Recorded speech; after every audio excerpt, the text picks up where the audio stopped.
Right, this is a 40s Gibson. I think it's an L47 or L50. Pretty bad nick, as you can see. The job is to renovate it. You wouldn't normally get a job like this because it's so expensive to do. This guy, it's been in his family. His father had it all his life. His mother actually bought it his father as a 21st present. So he's pretty attached to it. The old Gibson logo there. I've taken the frets out. When it came to me, actually the side was in, but it was cracked. I've taken them out, the piece out, so that I can actually get to grips with what's gone wrong with it. Basically, one of the struts inside. This is parallel strut, by the way, not X-braced. So it's allowed it to collapse and break. So the first job I've got to do is I've got to take the neck off.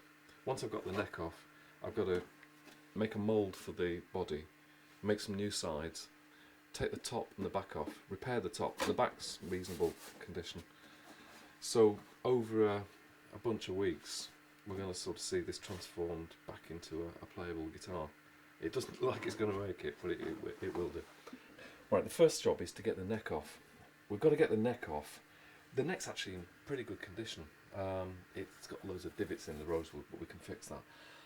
We've got to get the neck off. Now, this has actually got a dovetail joint on it, which this is a dovetail joint. So you've got a dovetail, and it's glued in. This is the glued in area, here and here. So I need to get in there. The way I'm going to get in, I'm going to drill a hole through the fret, which will allow these tubes to go in. Now we're going to feed hot steam into that. The glue that was used in this period is soluble with heat and moisture. So if we get some hot steam into it, it'll simply lift off. I say simply, it's not always that simple, but we'll get most of it off quite easily. Okay, let's do that. I'm going to use a long series 2.5mm drill, which should go through the fret and into the dovetail. And I'm going to get it as low as I possibly can.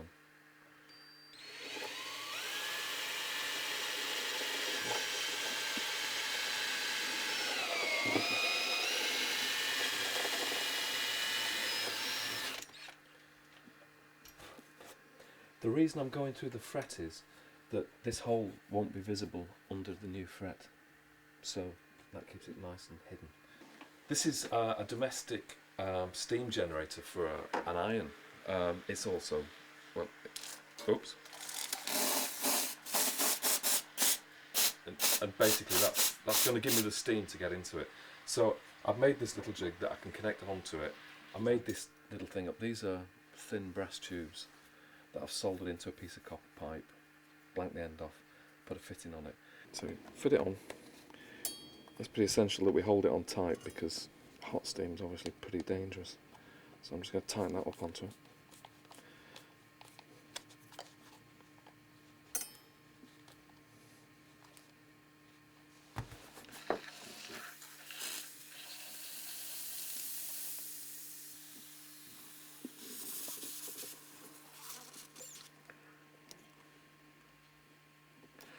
That's pretty hot. Those need to go as low as possible. We drilled quite a way down there, and I can feel that what I hit with the drill was the gap in the dovetail, so we're in the right place. Feel that. Right. And I'll set it going. This can take anything from sort of 15 minutes to half an hour. But eventually you'll start seeing steam come out of the side, etc, etc. As you can see it now, it's starting to push. It's finding all the holes, and it will get hotter.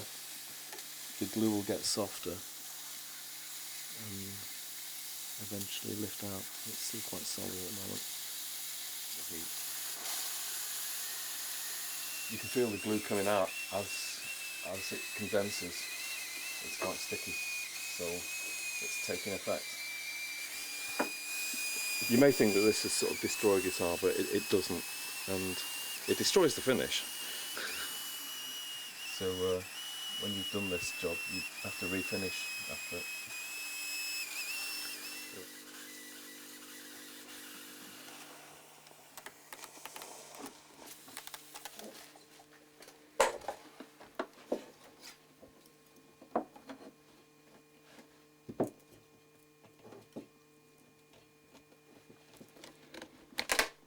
There, it's going.